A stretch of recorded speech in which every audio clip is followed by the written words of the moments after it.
एक एग्जांपल लेते हैं, इलेक्ट्रिक फ्लक्स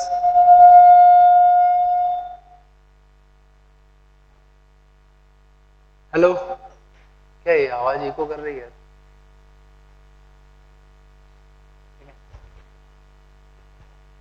इलेक्ट्रिक फ्लक्स पढ़ रहे थे हम लोग, समझना।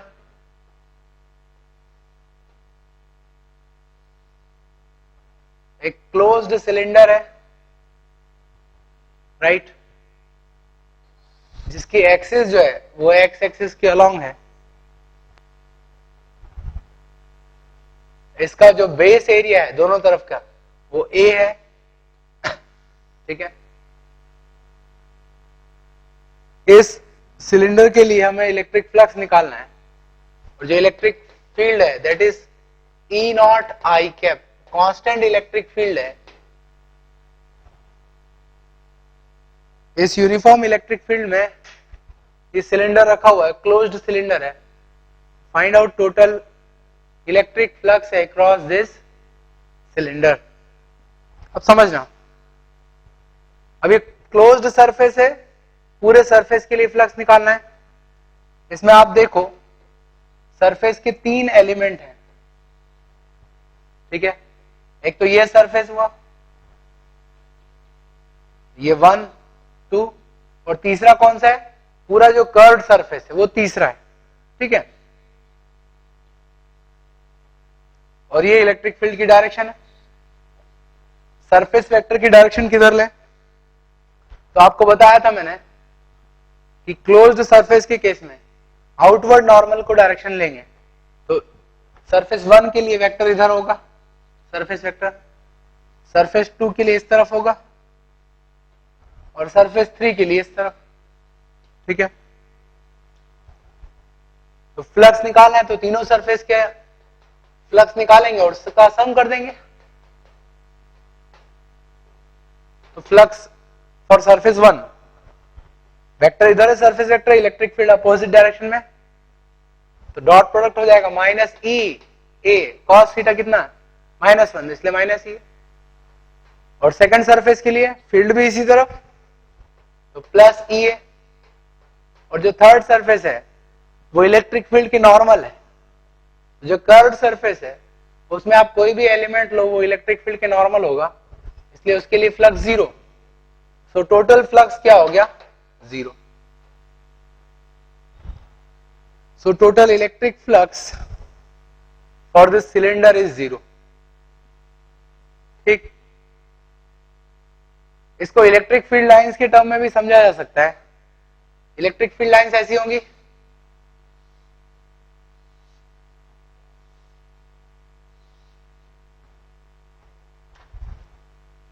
अभी आगे मैं बताऊंगा आपको कि जब इलेक्ट्रिक फील्ड लाइंस किसी क्लोज्ड सरफेस में इंटर करती है तो उसको हम नेगेटिव फ्लक्स कहते हैं, और जब वो बाहर जाती है तो पॉजिटिव फ्लक्स होगा। तो जितनी लाइंस इंटर कर रही है उतनी लाइंस बाहर भी जा रही है कट करके, दैट मीन्स टोटल फ्लक्स क्या हो गया? 0, ठीक।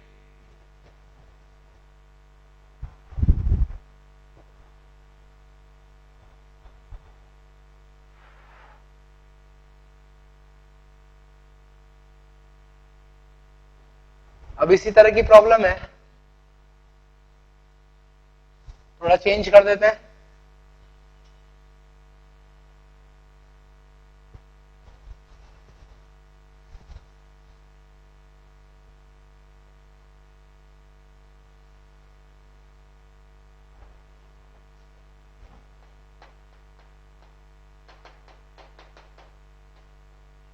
E not x I cap, ये इलेक्ट्रिक फील्ड है,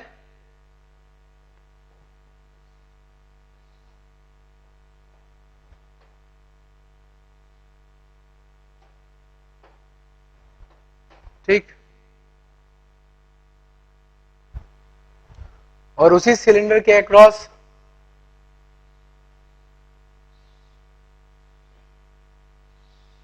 फ्लक्स निकालना है, ठीक।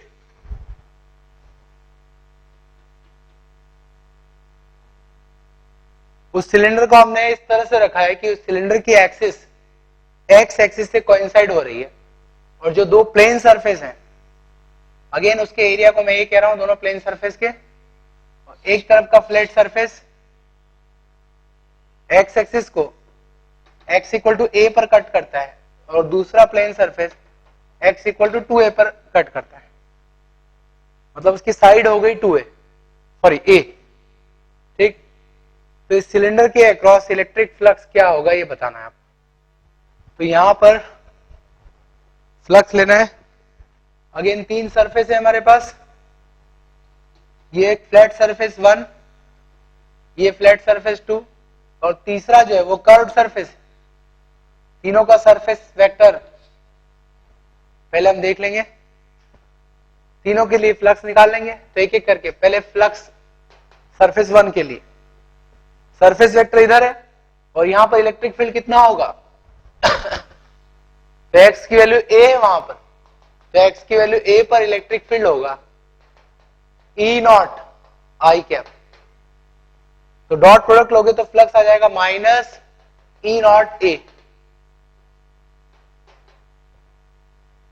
दूसरे सरफेस के लिए, सरफेस वेक्टर इस डायरेक्शन में, इलेक्ट्रिक फील्ड कितना है, तो at x equal to, sorry ये a था, E नॉट a हो जाएगा, ठीक।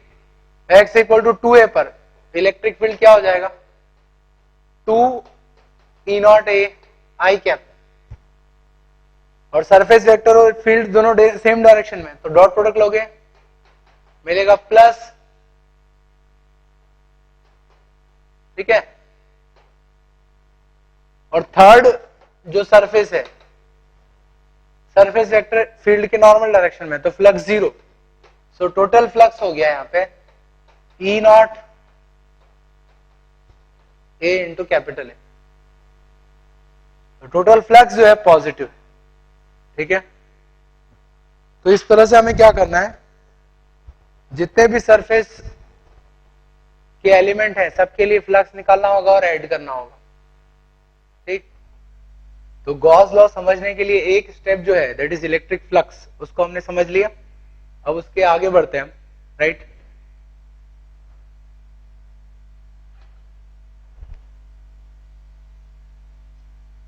एक स्फीयर है, ठीक है, मतलब इमेजिनरी सरफेस है, उसके सेंटर पर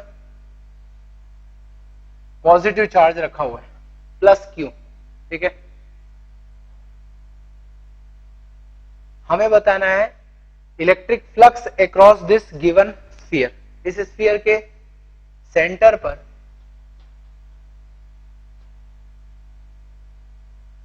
पॉजिटिव चार्ज रखा है plus Q, electric flux across this sphere, right. अब इलेक्ट्रिक फ्लक्स कैसा होता है, इलेक्ट्रिक फ्लक्स किसी क्लोज्ड सरफेस के लिए हमने डिफाइन किया था E डॉट ds का इंटीग्रेशन पूरे सरफेस पर, राइट। तो हम क्या करते हैं, सरफेस को कई सारे एलिमेंट्स में तोड़ देंगे, हर एलिमेंट के लिए E dot ds flux define करेंगे और सबको ऐड कर देंगे, राइट। तो देखो, जैसे यहां पर एक सरफेस एलिमेंट ले रहा हूं मैं, इसका एरिया वेक्टर रेडियल डायरेक्शन में होगा बाहर, राइट। इलेक्ट्रिक फ्लक्स डिफाइन करना है मुझे, सिर्फ एक ही चार्ज है तो इसी का इलेक्ट्रिक फील्ड होगा यहां पे, राइट। तो इसका इलेक्ट्रिक फील्ड भी रेडियल डायरेक्शन में ही होगा। ऐसे अगर मुझे यहां डिफाइन करना है तो यहां पर एक एरिया वेक्टर लो, एरिया वेक्टर रेडियल डायरेक्शन में, और उसका इलेक्ट्रिक फील्ड का जो वेक्टर है ये भी रेडियल डायरेक्शन में। तो आप देख रहे हो स्फीयर के हर पॉइंट पर E और ds सेम डायरेक्शन में है, तो flux is equal to E dot ds का इंटीग्रेशन, ठीक है। E और ds सेम डायरेक्शन में है, तो डॉट प्रोडक्ट में जो cos थीटा आएगा, cos थीटा की वैल्यू 1 हो जाएगी। एक और चीज, के सेंटर पे रखा है चार्ज, तो इसका इलेक्ट्रिक फील्ड पूरे स्फीयर पर सेम होगा, राइट। तो इलेक्ट्रिक फील्ड अगर सेम है पूरे स्फीयर पर, तो E को बाहर कर दो, इंटू ds का इंटीग्रेशन, ds मतलब एरिया, पूरे एरिया को जोड़ दोगे तो टोटल एरिया आ जाएगा। तो जो फ्लक्स हो जाएगा that is equal to E into 4πr²। R इसकी रेडियस, ठीक है। अब इसके आगे फ्लक्स को मैं लिखूंगा इलेक्ट्रिक फील्ड। पॉइंट चार्ज का आर डिस्टेंस पर इलेक्ट्रिक फील्ड क्या होगा, दैट इज q/4πε0r², ठीक है, इंटू 4πr²। तो फ्लक्स हो जाएगा q/ε0, ठीक है। मतलब ये हुआ कि इस स्फीयर के लिए इस पॉइंट चार्ज का इलेक्ट्रिक फ्लक्स होगा q/ε0, ठीक है। अच्छा एक और चीज,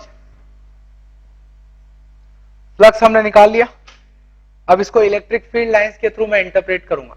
मैंने ऑलरेडी बताया आपको कि electric flux is proportionate to electric field lines. Flux ज्यादा है मतलब लाइंस जो इसको कट कर रही है वो ज्यादा होंगी, ठीक है।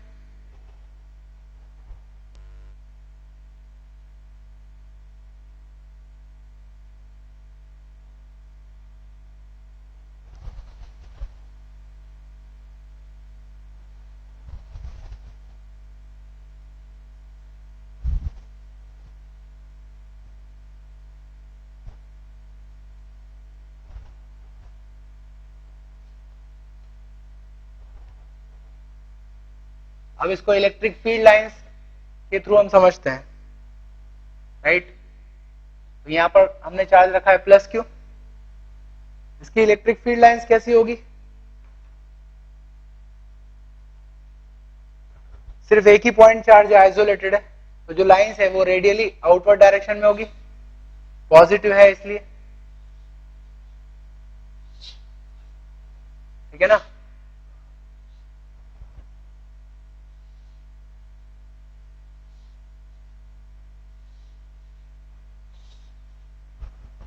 तो हमने 8 लाइंस बाहर निकलती हुई दिखाई है।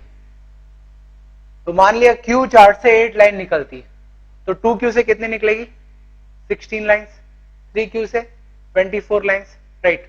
वो इलेक्ट्रिक फील्ड लाइंस के समय मैंने बताया था। तो इस स्फीयरिकल सरफेस के अक्रॉस 8 लाइंस कट करके जा रही है, राइट। और इसका जो फ्लक्स मैंने टेक्निकली डिफाइन किया दैट इज q/ε0, ठीक। तो अब मैं कहूंगा कि जहां भी q चार्ज रखा होगा स्फीयर के सेंटर पे वहां पे फ्लक्स होगा q/ε0 and that is equivalent to 8 lines cutting across the surface. ये मैंने डिफाइन किया, जरूरी नहीं कि हमेशा 8 हो, मैंने मान लिया कि q चार्ज से 8 लाइन निकलती है, राइट। अब इलेक्ट्रिक फ्लक्स मैं किसी दूसरे क्लोज्ड सरफेस के लिए डिफाइन करूंगा, ठीक है। और अब आप बताना कि उन क्लोज्ड सरफेस के लिए इलेक्ट्रिक फ्लक्स क्या होगा, राइट। फॉर एग्जांपल ये क्लोज्ड सरफेस है,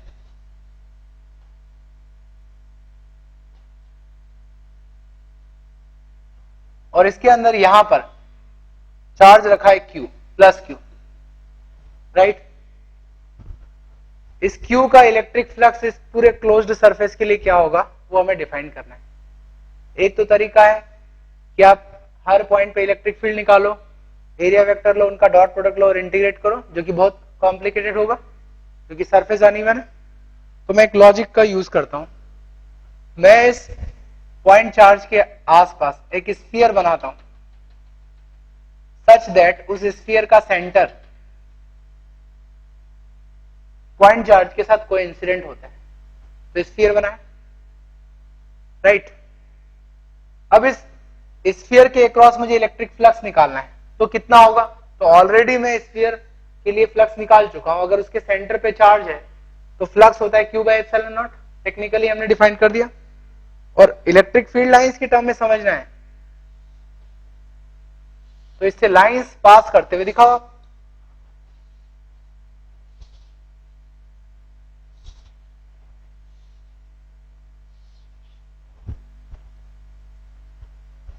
अब इस क्लोज्ड सरफेस के लिए इलेक्ट्रिक फ्लक्स हो गया due to this charge, 8 lines cut करके जा रही है उसको, और वही लाइंस इस स्फीयर को भी कट करके जा रही है, इसका मतलब ये हुआ कि स्फीयर के लिए जो फ्लक्स है वही इस क्लोज्ड सरफेस के लिए होना चाहिए। स्फीयर के लिए फ्लक्स है Q by epsilon naught, that means वही फ्लक्स इस क्लोज्ड सरफेस के लिए भी होना चाहिए। तो हम कह सकते हैं कि क्लोज्ड सरफेस के अंदर अगर चार्ज रखा है तो उस चार्ज का इलेक्ट्रिक फ्लक्स होगा उसके लिए Q बाई एप्सिलॉन नॉट, कैसा भी हो क्लोज सरफेस, ठीक है, किसी भी तरह का।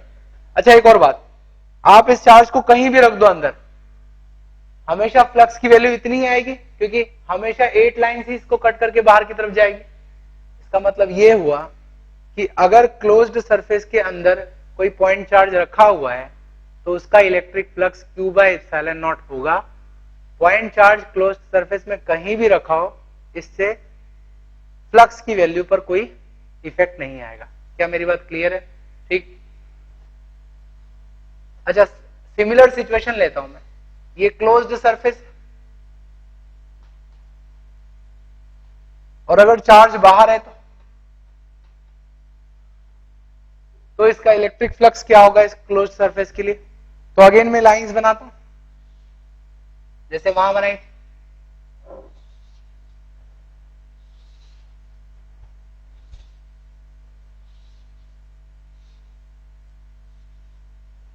अभी भी 8 लाइंस निकल रही है। Now what is closed, what is flux across this closed surface? अब समझना इस चीज को। एक लाइन कट करके इस क्लोज सरफेस के अंदर जा रही है और एक लाइन इस सरफेस के बाहर जा रही है। इसका मतलब क्या हुआ? मैंने आपको बताया था कि क्लोज्ड सरफेस को लाइन कट करके जब अंदर आती है तो उसका फ्लक्स निगेटिव होता है और लाइन कट करके जब बाहर जाएगी तो उसका फ्लक्स होगा पॉजिटिव। ठीक, इसका मतलब हुआ निगेटिव फ्लक्स यहां पे और पॉजिटिव, मतलब टोटल फ्लक्स क्या हो गया? 0। तो यही लाइन इसको कट करके अंदर भी जा रही है और बाहर भी जा रही है, तो इसका टोटल फ्लक्स जो है वो हो जाएगा 0। क्या मेरी बात क्लियर है?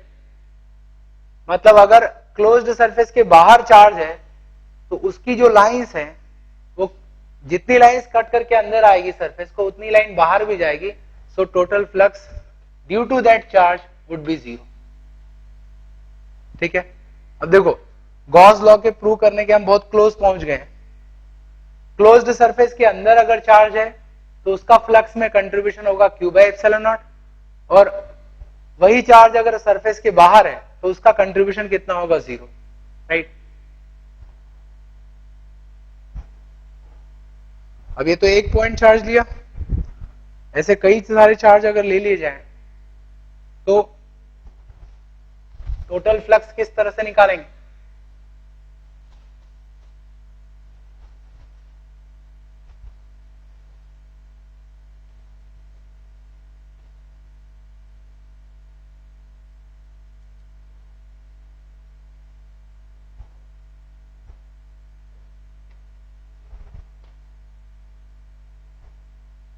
तो ये क्लोज्ड सरफेस है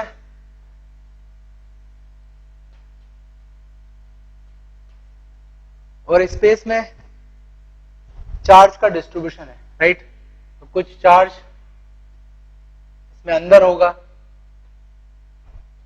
कुछ पॉइंट चार्जेस इसके बाहर होंगे। राइट, अब हमें टोटल फ्लक्स निकालना है across this closed surface. Right, electric flux across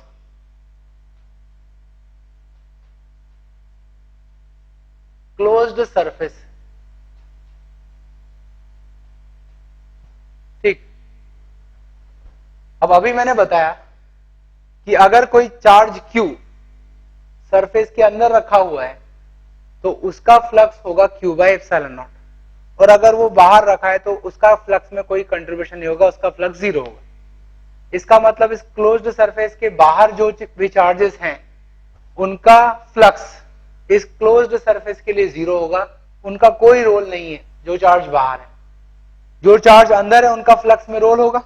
ठीक, तो टोटल फ्लक्स को मैं लिखूंगा, हर चार्ज का रोल होगा Q बाई एप्सिलॉन नॉट। तो मान लो चार्ज 1 Q1 यहां मौजूद है तो इसका रोल होगा Q1 बाई एप्सिलॉन नॉट। ऐसे ही दूसरा चार्ज है Q2, इसका रोल होगा। ठीक है, तो जो भी चार्जेस अंदर हैं उन सभी के कारण कुछ ना कुछ फ्लक्स होगा, सभी को ऐड कर देंगे, सो टोटल फ्लक्स क्या होगा, तो total charge inside the closed surface by epsilon naught, इसी को मैं लिखूं flux is equal to net charge enclosed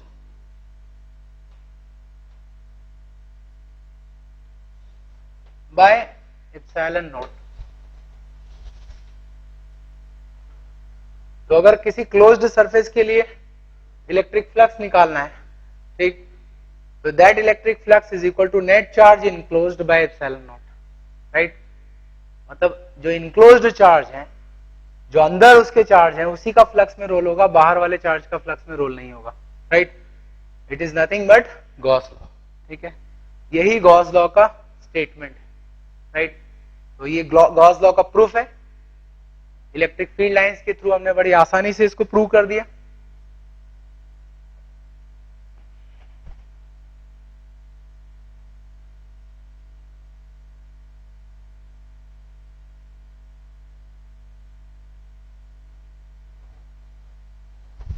तो अब हम गॉस लॉ का स्टेटमेंट लिख सकते हैं,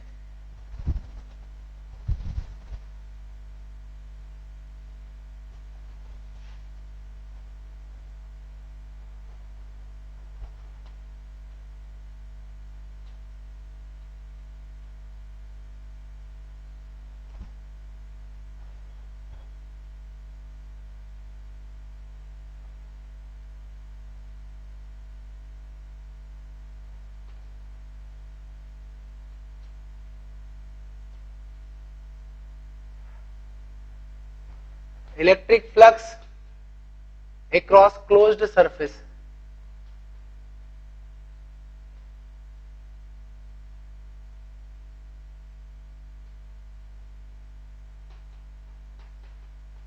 फ्लक्स की टेक्निकल डेफिनेशन है E डॉट ds का इंटीग्रेशन पूरे सरफेस पर, और अभी हमने प्रूव किया that is equal to net charge enclosed by epsilon naught, ठीक है।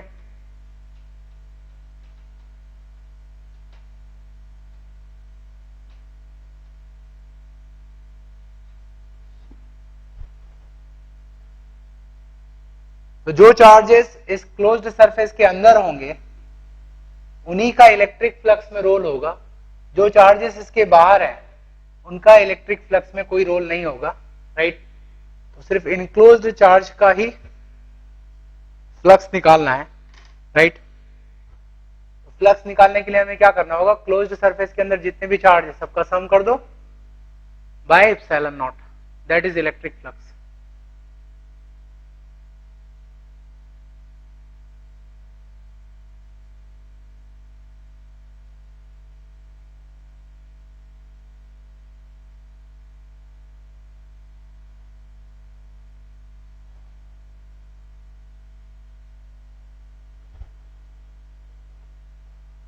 तो आप लिख लो इसको, इसका statement, electric flux across closed surface, electric flux across closed surface is equal to 1 by epsilon naught times, is equal to 1 by epsilon naught times net charge enclosed by the surface, charge enclosed by the surface।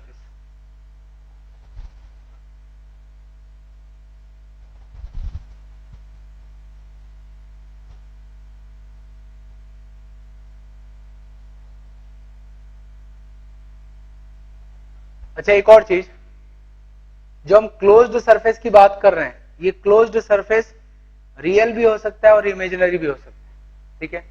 जरूरी नहीं कि real surface होगा तभी हम flux निकालेंगे, it could be imaginary. For example मैं यहाँ imagine कर सकता हूँ कि यहाँ पर एक स्फीयर, आर रेडियस का एक स्फीयर, उसके अक्रॉस मुझे फ्लक्स निकालना है, तो उस इमेजिनरी स्फीयर के अंदर जो चार्ज होगा उसी का फ्लक्स में रोल होगा, राइट। तो सरफेस कुड बी इमेजिनरी और रियल। और जब हम गॉस लॉ लगाते हैं किसी क्लोज्ड सरफेस के लिए, तो वो क्लोज्ड सरफेस गॉसियन सरफेस कहलाता है, जिसके अक्रॉस फ्लक्स निकाल रहे हैं थ्रू गॉस लॉ, तो वो जो सरफेस है that is called Gaussian surface, right.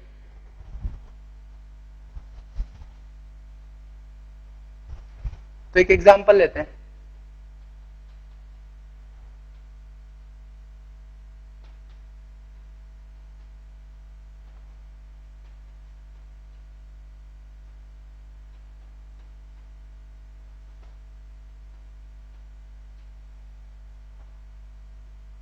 इस तरह का एक चार्ज का डिस्ट्रीब्यूशन है, उसके लिए हमें इलेक्ट्रिक फ्लक्स डिफाइन करना है, राइट। पहला है सरफेस S1। सरफेस S1 के लिए फ्लक्स क्या होगा? फ्लक्स को मैं कह रहा हूं φ1, that is equal to charge enclosed. कितना चार्ज इनक्लोज किया? +2q और -q। तो net charge enclosed by epsilon naught, so that is plus q by epsilon naught। Positive flux का मतलब है, ठीक है, अगर हम नंबर ऑफ लाइंस निकालें तो net number of lines crossing from inside to outside, जो अंदर से बाहर की तरफ जा रही लाइंस, वो बाहर से अंदर वाली आने वाली लाइंस से ज्यादा होगी, ठीक है। दैट मीन्स फ्लक्स पॉजिटिव है। हमें निकालना है electric flux for surface S2।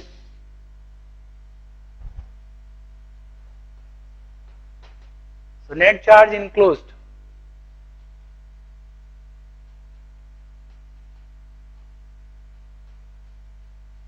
by epsilon naught, ठीक है। तो ये हो जाएगा प्लस क्यू बाय एप्सिलॉन। इसका मतलब दोनों का फ्लक्स सेम है, that means net number of lines निकालें जो कि अंदर से बाहर आ रही है, वो दोनों के लिए सेम रहेगी, ठीक। फ्लक्स सिर्फ सरफेस के अंदर के चार्ज पर डिपेंड करता है।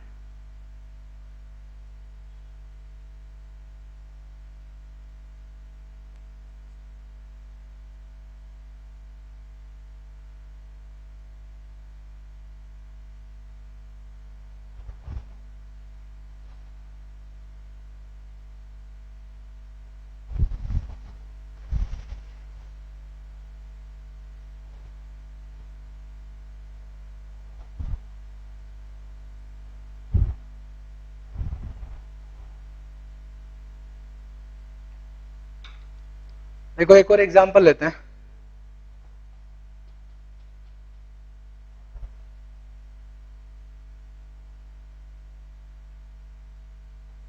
एक स्क्वायर है जिसका साइड है A, और इस स्क्वायर के सेंटर से a/2 डिस्टेंस ऊपर एक चार्ज रखा है +q।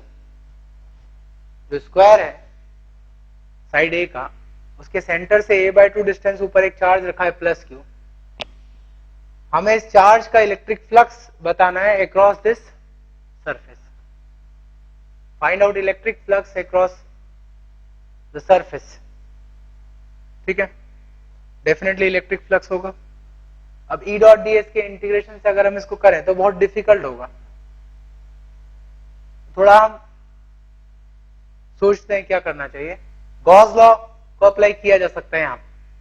आप इमेजिन करो, अगर मैं क्यूब बनाता हूं जिसकी साइड है A,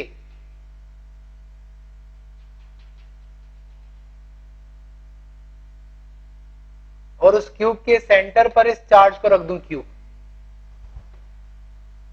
ठीक। क्यूब की साइड A है और उसके सेंटर पे अगर इस चार्ज को रख दूंगा तो इस पूरे क्यूब के लिए टोटल फ्लक्स कितना होगा पूरे क्यूब के लिए? तो charge enclosed by epsilon naught. Flux मतलब lines cutting across the surface. अब इमेजिन करो कि क्यूब के 6 फेस हैं, चार्ज सेंटर पे रखा है, तो सेंटर से जो 6 फेस है वो 6 के 6 सिमेट्रिक है, मतलब एक जैसे दिख रहे हैं आप। दैट मीन्स जितनी लाइंस एक फेस को कट करेगी वैसे ही दूसरे को भी कट करेगी। दैट मीन्स जो फ्लक्स है वो इक्वली डिवाइड हो जाएगा 6 फेज में। तो एक फेज के अक्रॉस कितना फ्लक्स होगा?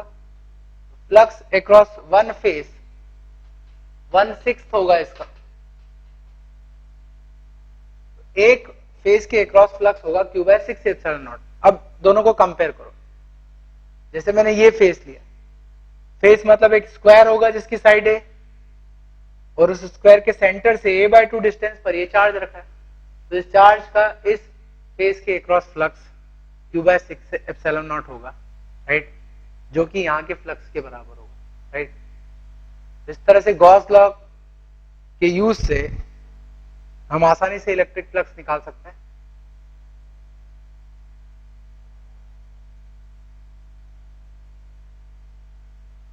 और कुछ एग्जांपल लेते हैं ऐसे।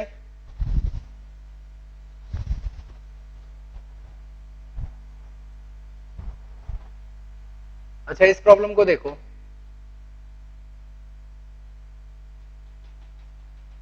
एक क्यूब है, राइट, और क्यूब के एक फेस के सेंटर पर चार्ज रखा है क्यू।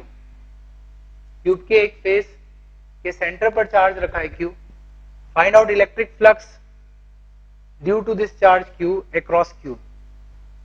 क्यूब के अक्रॉस फ्लक्स कितना होगा? अब जरा सोचो, क्यूब के फेस पर रखा है चार्ज। चार्ज को अगर मैं पार्टिकल मान लो, स्फेरिकल पार्टिकल, तो फेस पर रखा हुआ है, मतलब देखा जाए फेस पर रखने का मतलब है कि वो आधा क्यूब के अंदर होगा और आधा क्यूब के बाहर होगा। तो आधा चार्ज अंदर है, आधा बाहर है, तो इसका फ्लक्स सीधा लिखा जा सकता है नेट चार्ज इनक्लोज्ड। इनक्लोज्ड है Q/2 बाय एप्सिलॉन नॉट।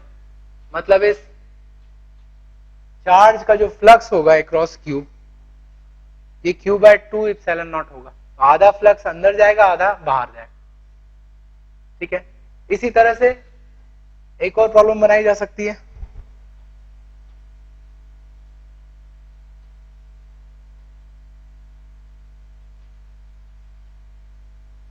कि एक क्यू चार्ज को हम क्यूब के एक कॉर्नर पे रख रहे हैं और उसके लिए हमें फ्लक्स निकालना है। Flux across cube due to this charge, corner पे रखा है। अब सोचो, एक स्फीयर अगर कॉर्नर पे रखा है और उस स्फीयर का सेंटर इस कॉर्नर से कोइंसाइड कर रहा है, तो कितना पार्ट स्फीयर का इस क्यूब के अंदर होगा? थोड़ा आप सोचो। इमेजिन करो एक क्यूब रखा है यहां पे, उसी के पास एक और क्यूब रख दे, ऐसे ही 2 क्यूब साइड में भी रख दिए जाए, 4 हो गए, और 4 क्यूब इसके नीचे भी रख दें, राइट। तो इन 8 क्यूब का जहां टच करेंगे, उस पॉइंट पर अगर एक स्फीयर को रखूं, तो वो स्फीयर इन 8 क्यूब में इक्वली डिवाइड हो जाएगा। मतलब एक स्फीयर का 1/8 हिस्सा एक क्यूब के अंदर होगा। उसी लॉजिक से जो स्फीयर है उसका 1/8 पार्ट क्यूब के अंदर होगा, बाकी 7/8 पार्ट बाहर होगा, राइट। तो 1/8 हिस्सा ही फ्लक्स में पार्टिसिपेट करेगा। तो फ्लक्स होना चाहिए 1/8 टाइम्स Q/, ठीक है। So that is electric flux.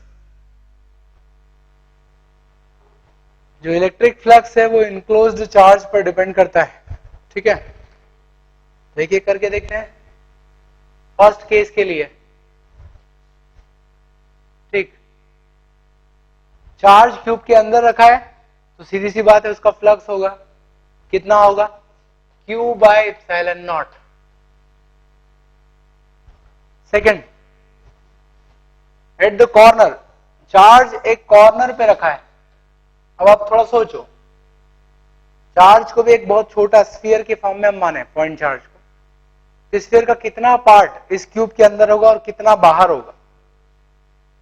अगर आप इसको कॉर्नर पे रखते हो तो 1/8 पोर्शन जो है इसका अंदर होगा और 1/8 बाकी जो है 7/8 वो बाहर होगा।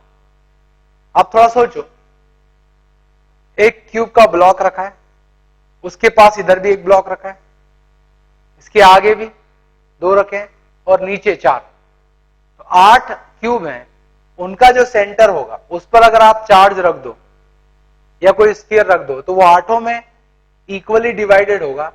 दैट मीन्स इस चार्ज का 1/8 पोर्शन अंदर है, तो फ्लक्स कितना होगा, Q/8 epsilon not. At the centre of one face, कोई भी फेस के सेंटर पे रख दें, तो फेस के सेंटर पे रखोगे तो आधा स्फीयर अंदर होगा आधा बाहर होगा, तो फ्लक्स हो जाएगा Q/2 epsilon naught. Then edge के सेंटर पे रखें, अब एज के सेंटर पे रखोगे तो 1/4 चार्ज अंदर होगा। आप सोचो जैसे ये क्यूब है, इसके ऊपर एक क्यूब रख दो, साइड में एक क्यूब रख दो और उसके ऊपर एक रख दो, तो जो जहां पर एज पर मैंने स्फीयर बनाया वो सबके सेंटर पे आ जाएगा, तो चारों में उसका चार्ज डिवाइड होगा। दैट मीन्स फ्लक्स क्या हो जाएगा, Q/4 एप्सिलॉन। ठीक है, तो सीधी सी बात है, जो फ्लक्स है वो नेट इनक्लोज्ड चार्ज पर डिपेंड करता है। ठीक,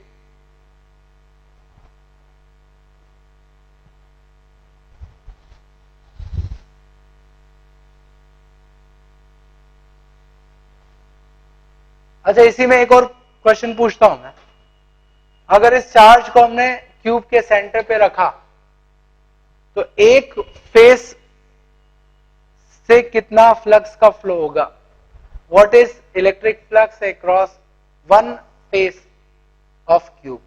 अगर चार्ज को सेंटर पे रखा है तो आप देख सकते हो, अगर सेंटर पे रखते हो तो उस केस में उसका फ्लक्स